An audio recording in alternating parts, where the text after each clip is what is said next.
pag magte-testing tayo ng fan motor ay kailangan doon banda sa may capacitor para malaman natin kung ang isang fan motor ay okay pa ba o sira na.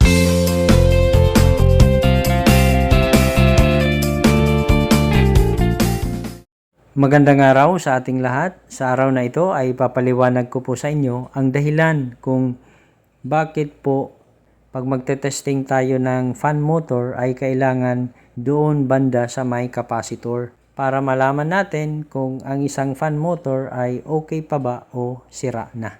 Ito po ang paliwanag. Kung titingnan po natin dito sa ating simple na schematic ng ating electric fan,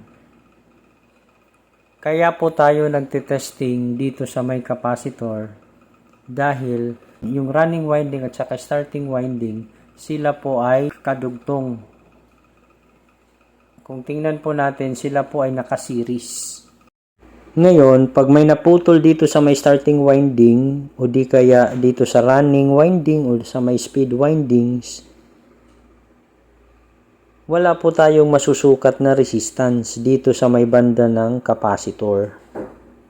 So, pag wala po tayong masukat na resistance, ibig sabihin po niyan ay sira na po ang ating fan motor. Pero pag mayroon po tayong nasukat na resistance mula dito sa capacitor, ibig sabihin po niyan ay buo pa po yung ating fan motor.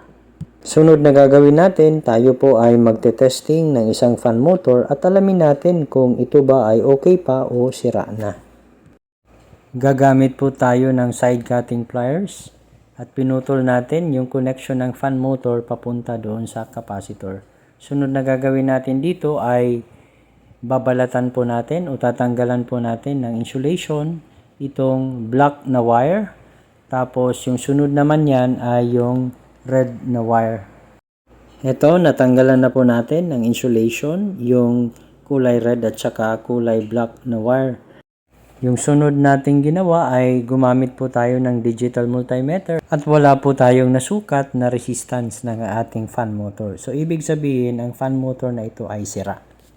Hanggang dito na lang ang aking video tutorial at kung may natutunan naman kayo, maaari po lamang ay mag-subscribe sa aking channel bilang suporta nyo na rin sa akin at mas ganahan pa akong gumawa ng mga videos na katulad nito.